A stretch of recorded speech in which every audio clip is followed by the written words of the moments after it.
Vamos dar continuidade à leitura do livro Pecados Intocáveis, de Jerry Bridges, capítulo 19, Pecados da Língua.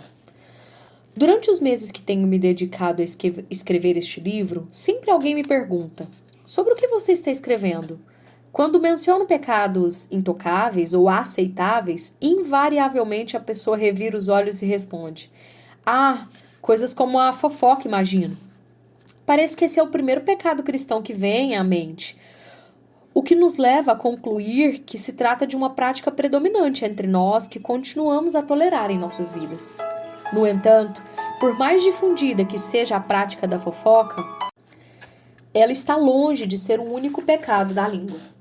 Nessa categoria, devemos também incluir a mentira, a difamação, as críticas, mesmo quando verdadeiras, as palavras grosseiras, os insultos, o sarcasmo e a zombaria.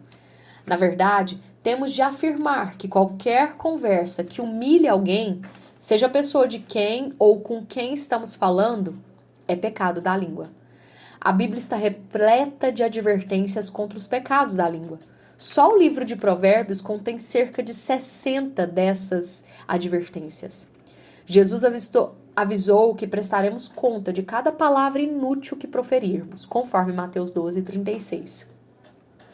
E não nos esqueçamos do texto conhecido de Tiago 3, que fala sobre os efeitos maléficos da língua.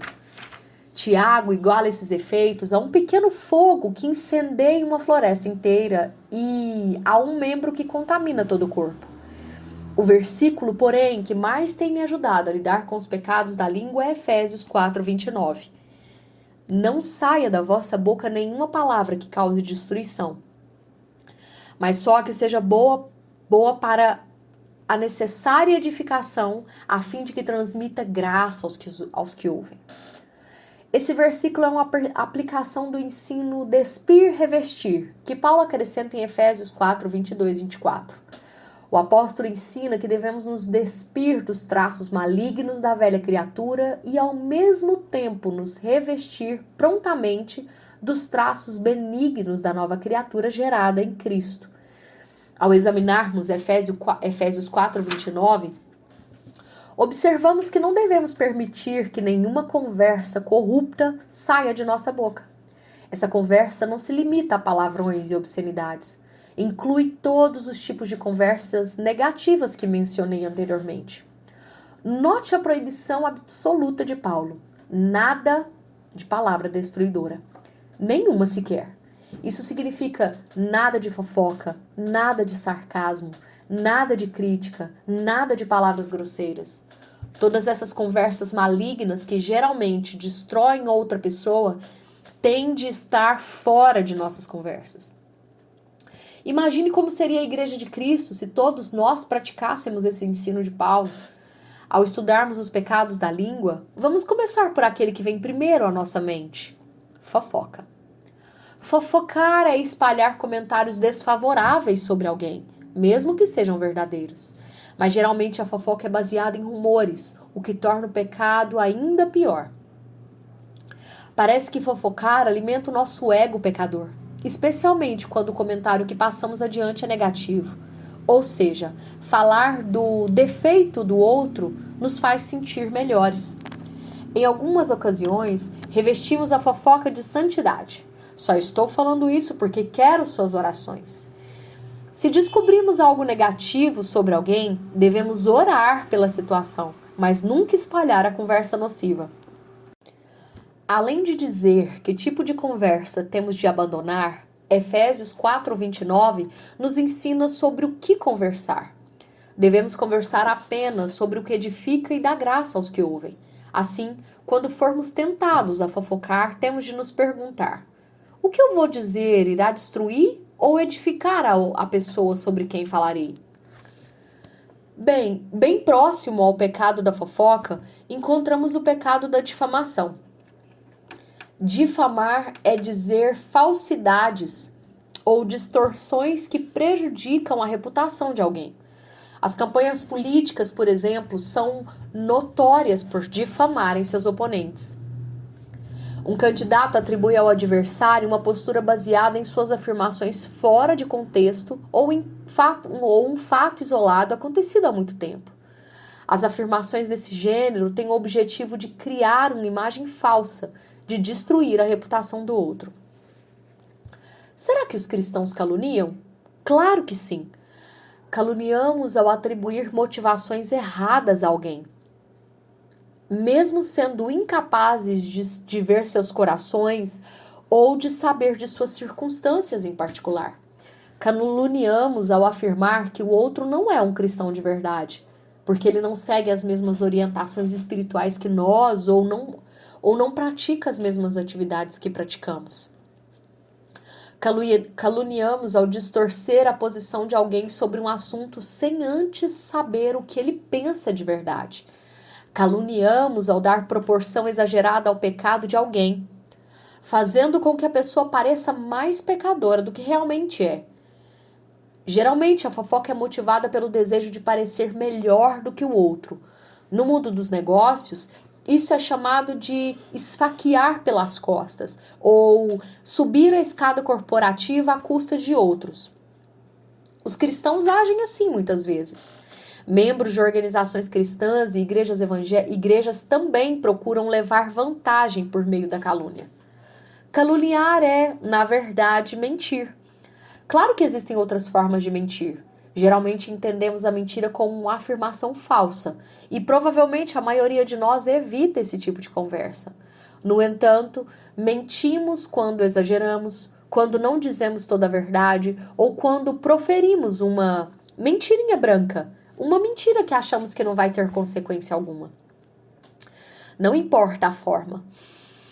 A verdade revela a intenção de enganar.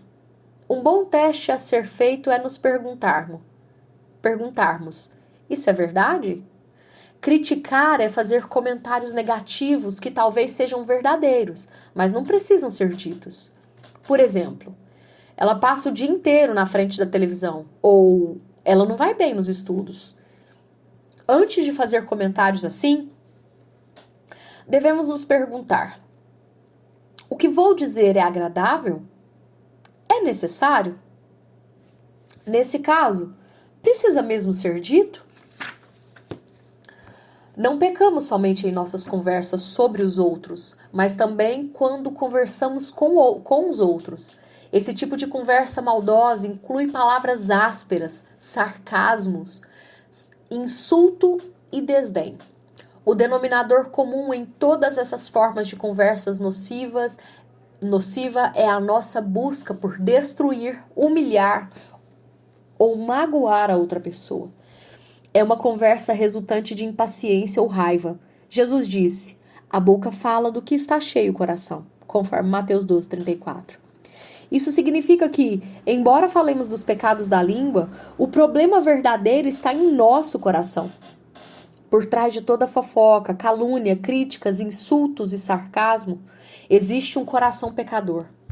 A língua não passa de um instrumento que revela o que vai no coração. Já faz alguns anos que venho aplicando Efésios 4:29 às minhas conversas.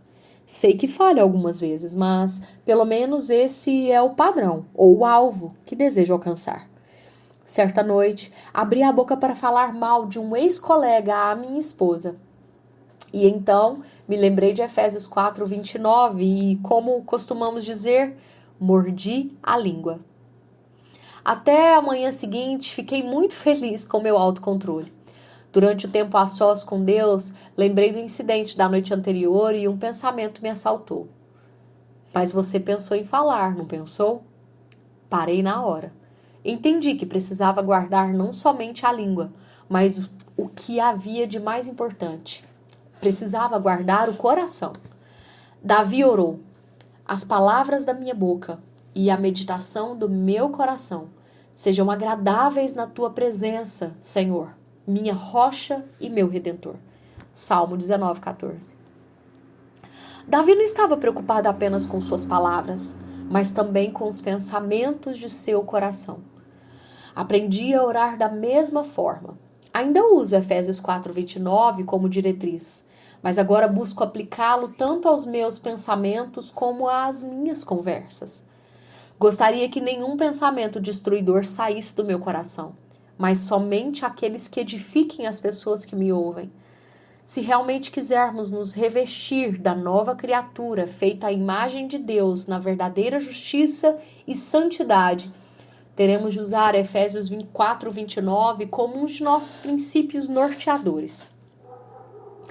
Reflita por alguns minutos nesse capítulo e nas conversas que você normalmente tem com os outros. Você fofoca ou critica as pessoas? Ou mostra-se impaciente ou enfurecido por meio de palavras grosseiras que humilham ou magoam quem é o alvo dessa raiva toda? Melhor ainda, pergunte-se aos seus amigos ou ao seu cônjuge, se você for casado ou a um filho mais velho. Lembre que estamos falando do pecado real. O gênero da conversa que discutimos nesse capítulo talvez seja aceitável aos nossos olhos, mas não é aceitável aos olhos de Deus. É realmente pecado.